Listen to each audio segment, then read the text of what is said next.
Dear friends and students, today we are going to study about our next part from unit number 1.2. Up to now we have completed named as On to the Summit. We reach the top. We have completed up to now page number 16, and the points the Colonel Hunt have given these three flags to the Tenzin Norgay. These three flags are in your care, he said. त्यांनी सांगितलं होतं की हे तीन flag ध्वज आहेत ते तू काळजी घ्यायची. When you and Hillary, Edmund Hillary आणि टेंजिंग नॉर्गे हे दोन गिर्यारोहक आहेत, रीच द टॉप, तुम्ही दोघं जेव्हा वर उंच पोहोचाल माउंटेनवरती, put them at the peak, peak म्हणजे शिखर, कळसावरती तुम्ही ते रोवा. I am sure that you and Hillary are going to do it, आणि मला खात्री आहे टेंजिंग नॉर्गे, तुम्ही आणि हिलरी हे काम करू शकता. या मुद्दे पॉईंटपर्यंत आलेलो आहे. आणि आता आपण पेज नंबर 17 बघणार आहोत. आय टोल्ड कॉलनेल हंट की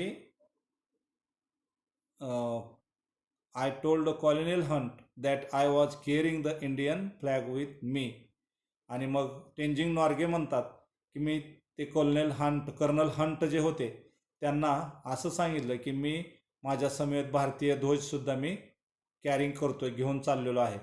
and I would like to be on the top with the other flags, आणि इतर फ्लॅगच्या फ्लॅग घेऊन सुद्धा मी टॉपला लवकरच पोहोचेन अशी मला खात्री वाटते. I had to ask colonel Hunt permission in his capacity as the leader of the expedition.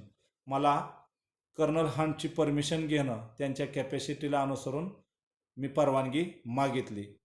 आता इंडियन फ्लॅग त्याच्याविषयी बघा. Colonel Hunt said, colonel Hunt म्हणाले, by all means I am glad to know that you bought an Indian flag. Tenzing नॉर्गेनला ते म्हणतात की मी तुझ्याबद्दल खुश आहे, की आय एम ग्लॅड की तू इंडियन फ्लॅग्स तुझ्याजवळ घेतलेला आहे. After 1 hour of the steady going, 1 तासाचा पुढं प्रवास केल्यानंतर, हे सांगतात कोण, टेंजिंग नॉर्गे, आम्ही 1 तासाचा पुढं प्रवास केल्यानंतर we cut across from the south face, साऊथच्या दिशेनं आम्ही क्रॉस करून पुढे गेलो. अँड स्टार्टड अप, वर चढायला सुरुवात केली. अप द वेस्ट साईड, दक्षिण बाजूनं सुरुवात केली उत्तरेकडून. Where we had to pass up a step line of rocks, की जिथं आम्हाला एका खडकाची लाईन पास करून जावं लागलं. This was a slow and difficult, ते खडकाचा जो उंच असा पर्वत चढायचं होतं ते हळू जावं लागलं आणि अवघड होतं ते. वन्स वी हॅड क्लिअर दिस,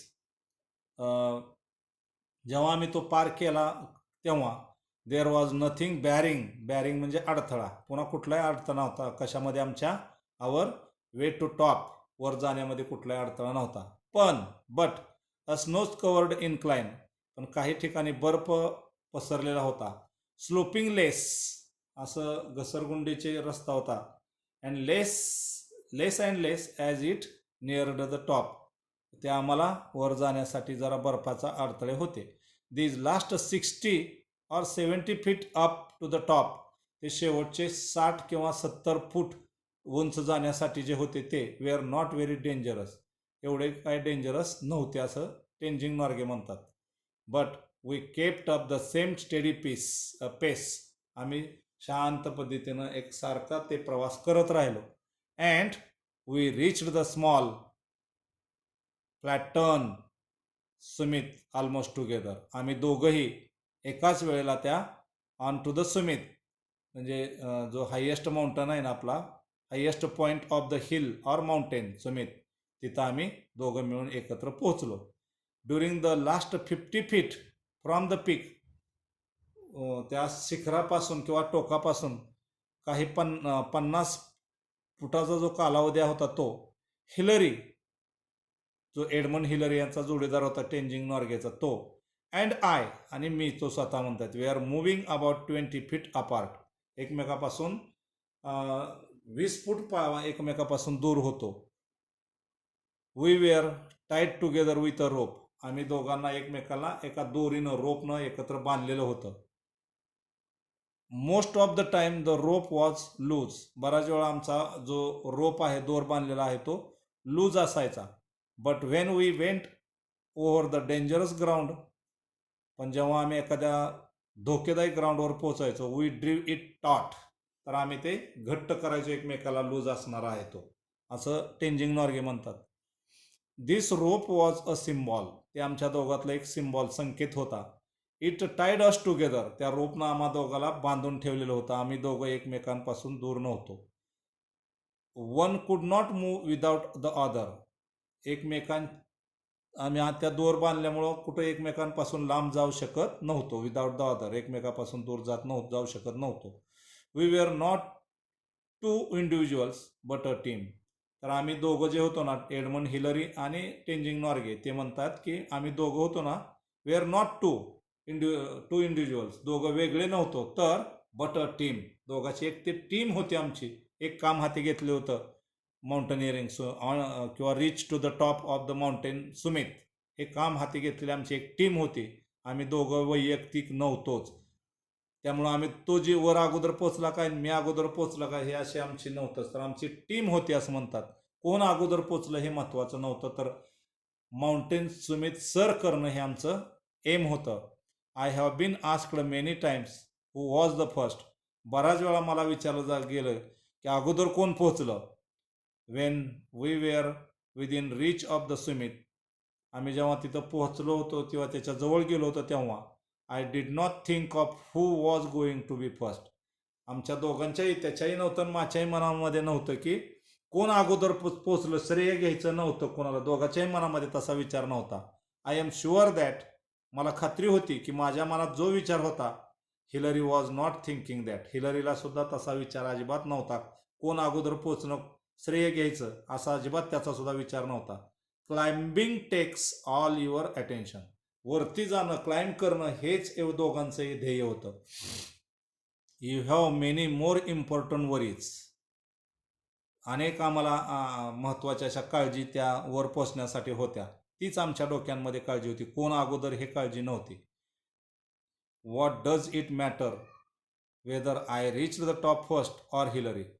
हिलरीवर अगोदर पोचला काय आणि मी अगोदर पोचलो काय, हे आम्हाला महत्त्वाचं नव्हतं. आवर मेन थॉट, आमचा मुख्य विचार असा होता, was that both of us reach the top. आम्हा दोघालाही वरती पोचायचं होतं, हे आमच्या दोघातला फर्म निश्चय होता. आणि म्हणून वी हॅड टू, आम्ही दोघंही त्याच मताचे होतो. One couldn't do it alone. एकटा कुणीच हे करू शकत नव्हतं एकमेकाच्या सहकार्याशिवाय. If there had been a difference of 1000 feet between us, आमच्या दोघांमध्ये जर 1000 फुटाचं अंतर असतं, तर then one could make the claim that he was first.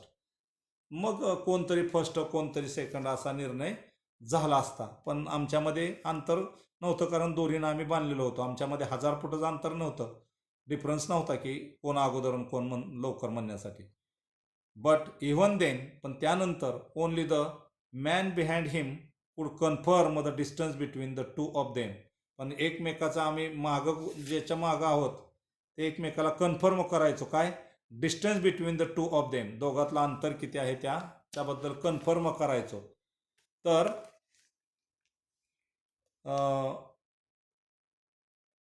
Page number next बघा, 18.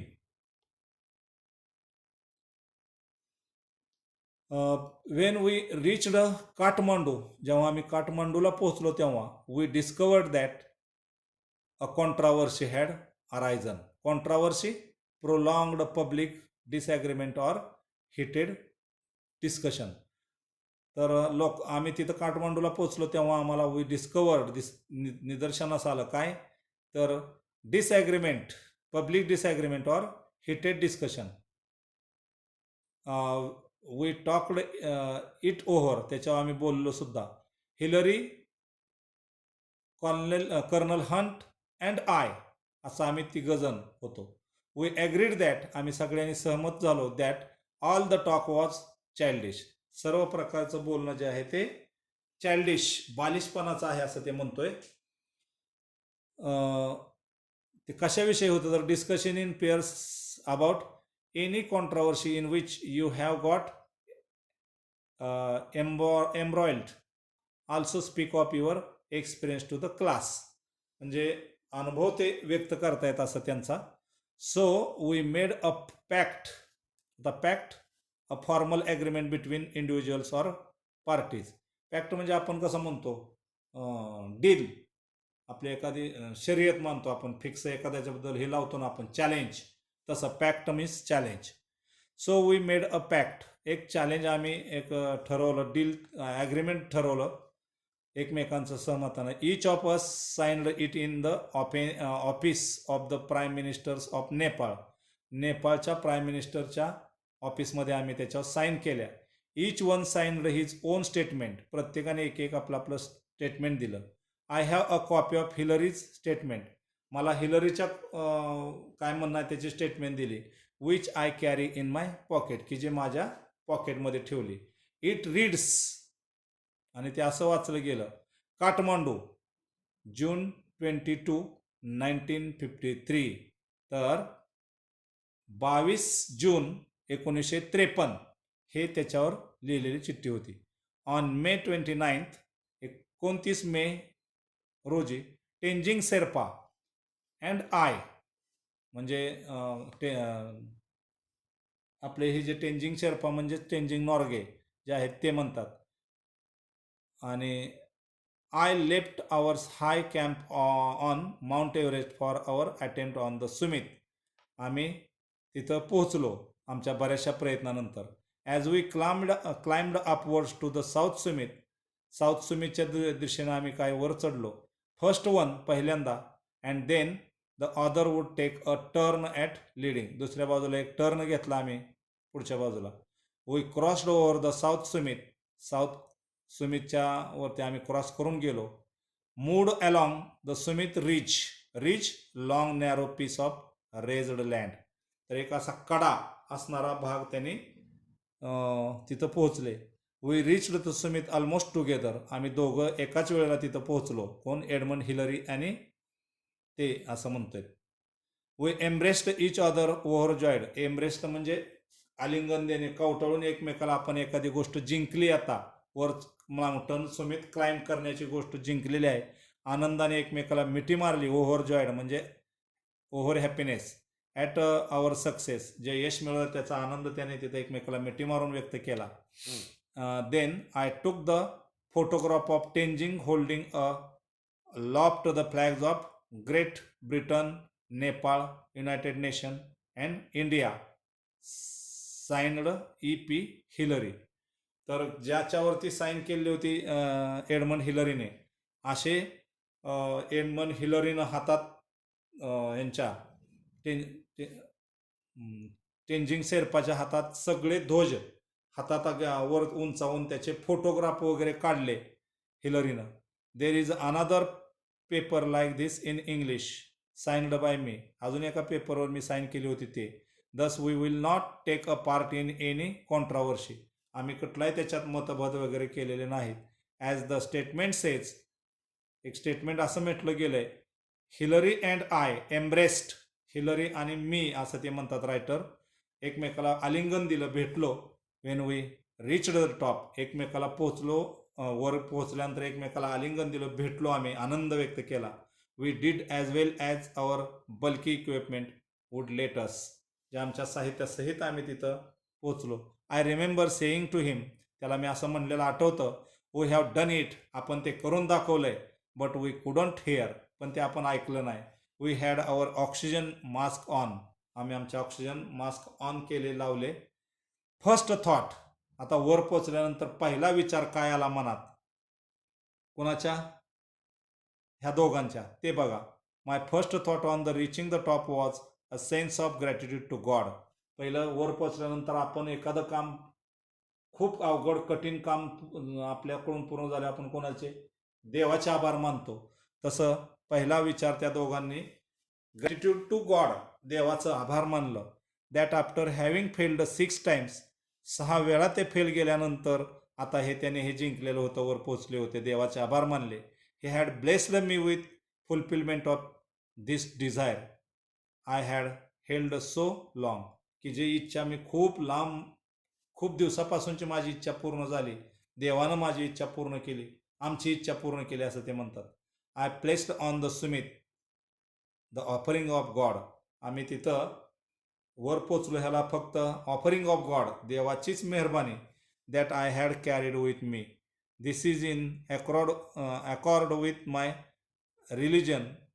माझ्या धर्मानुसार म्हणजे जे बुद्ध जे होतं. Both my wife and I are Buddhist. Tenzing म्हणतात की माझी पत्नी, आमच्या धर्मानुसार आम्ही तिथं प्रार्थना केली देवाला, माझी पत्नी आणि मी तसा बुद्धिस्ट म्हणजे बुद्ध धर्माचे आहोत. I could not kneel because of my clothes and equipment. मी खाली गुडघे टेकू शकलो नाही कारण माझ्या पाठीवरती कपडे वगैरे होते. उभा राहूनच मी वाकून मुजरा केला, नमस्कार केला देवाला, कारण साहित्य होतं पाठीवरती. But I offered a silent prayer in my heart. पण मनामध्ये मी सायलेंट शांत अशी प्रार्थना केली देवाला की माझा ध्येय निश्चिती पूर्ण किंवा पूर्तती केल्याबद्दल देवाचा आभार मानला असं म्हणतात ते Tenzing Norgay. The offerings were biscuits. आम्हाला तिथं खायला काय आमच्याजवळ होतं तर बिस्किट्स होतं वर पोचल्यानंतर, candy and a little blue pencil. आणि माझ्याकडे एक पेन्सिल होती. ती पेन्सिल कोणी दिली होती? लेखकाच्या मुलीनं. My guest daughter Nima had given me the pencil before I left home. मी घर सोडताना माझ्या लहानशा मुलीनं, जिचं नाव निम्मा, तिनं मला पेन्सिल दिली होती. ती मी तिथं देवाला वाहिली. काय काय देवाला वाहिलं त्यांनी तर बिस्किट, कॅन्डी आणि little pencil. She asked me to put it on the top of the mountain as her offering. वर पोचल्यानंतर मुलीनं सांगितलं होतं की माझी पेन्सिल जी आहे ती तिथं तुम्ही देवाला ऑफर करा, द्या. It was an ordinary blue pencil. एक ती साधी निळ्या कलरची पेन्सिल होती, पण not even a long one. ती छोटीच होती अगदी. But it was one of her prized possession. पण तिला ती मिळालेली एक बक्षीस होती. ती पेन्सिल तिनं तिथं मला दिली होती. वर पोचल्यानंतर तुम्ही ही माझ्या वतीनं देवाला दान करा अशा अर्थी दिलेली पेन्सिल पोहोचवली. तर मित्रांनो, आपण ह्या टॉपिकमधून काय बघितलं आजपर्यंत, तर आता आपण पेज नंबर 16, 17, 18 पूर्ण केले. Unit number 1.2 on to the summit we reach the top, written by Tenzing Norgay. तर यातनं एक साहस, धाडस, त्यानंतर आपण एखादा निर्णय जो मनात घेतलेला आहे, एखादं फिक्स केलं, ध्येय निश्चिती, आपलं जे गोल आहे ना. आता तुमच्यावर वेळ आहे बाळांनो, की आई वडील हे किती दिवस एक परंपराच आहे की कोणाचेही आई वडील कोणाच्याही वाट्याला जाणार नाहीत. तर प्रत्येक मुलांना, तुम्हाला मुलींना आपापल्या पायावर उभा राहावं लागणार आहे. आणि मग तुम्ही तुमच्या, जसं आता तेंजिंग नॉर्गे किंवा एडमंड हिलरीनं आपलं ध्येय निश्चिती केलं तर मरेल पण माघार फिरणार नाही, तसं तुम्ही सुद्धा आपलं एक ध्येय निश्चित करा आणि ते ध्येय अचीव होईपर्यंत, म्हणजेच मिळेपर्यंत लागल ते कष्ट घ्या, लागल ते हार्डवर्क करा, जीवाची पर्वा करू नका. परंतु आपलं जे टार्गेट आहे, ध्येय आहे, ते हार्डवर्कनं पूर्ण करा. की जसं हे तुम्हाला याच्यातून इन्स्पायरिंग कथा तेच आहे की माउंट सुमितवरती पोहोचणारे हे दोघं आहेत. सोपं नव्हतं एवढं क्लाइम्बिंग करणं वगैरे, पण ठाम निर्णय होता, मरायचं पण माघारी फिरायचं नाही. आणि त्यानुसार ते पहिले पोचले. पोचल्यानंतर आपण कुठपर्यंत आलो, त्यांच्या मनातला वर पोचल्यावर पहिला विचार काय, तर देवाचा आभार मानलं देवाला की तुम्ही आमचं जे मनातलं ध्येय पूर्ण केलं. एवढ्या हार्ड डिफिकल्टी फेस करत करत आम्ही इथं आमचं ध्येय जे होतं, we reach top on the mount summit, ते पूर्ण केलं. आणि मग त्याबद्दल देवाचा आभार मानलं. आणि त्या मुलीने त्यांच्या येताना ज्या देवाला काय काय दिलं तर बिस्किट, कॅन्डी आणि एक मुलीनं दिलेली निळ्या कलरची पेन्सिल, पण तिच्यासाठी ते मौल्यवान होती लेकराच्या दृष्टीतनं. ते तिथपर्यंत त्या देवाला दिली. आणि इथं तेंजिंग नॉर्गे, त्यांची पत्नी बुद्ध धर्माची होती हेही लक्षात येते. मुलीचं नाव निम्मा होतं हेही लक्षात येते. तर आता आजच्या तासाला आपण इथं थांबूया. फक्त तुम्ही एक लक्षात ठेवा, हा म्हणजे टॉपिक जो आहे ना आपला, on to the summit we reach the top, ह्या टॉपिकमधनं एक मनात कुठली तरी खुणगाट पकडा आणि ध्येय निश्चिती करा की जेणेकरून मला या जिंदगीमध्ये काहीतरी करायचं आहे आणि मला करून दाखवायचं आहे. आणि ते ध्येय निश्चिती करा आणि ते ध्येय निश्चिती असे करा की तुमच्यामुळं तुमच्या आईवडिलाची तुमच्या पाहुण्यारावळाची, तुमच्या शिक्षकाची आणि तुमच्यामुळं तुमच्या तालुक्याची, जिल्ह्याची, राज्याची, देशाची एखादं खूप सुंदर असं काम तुम्ही केल्यामुळं मान उंचावेल, असं गर्व वाटेल तुमच्याबद्दल. असं काम तुम्ही करा एवढ्या अपेक्षा व्यक्त करतो. Okay, thank you. We are going to read the next page. Explain the next page in page number 19 in the next period. Till then, thank you. Okay.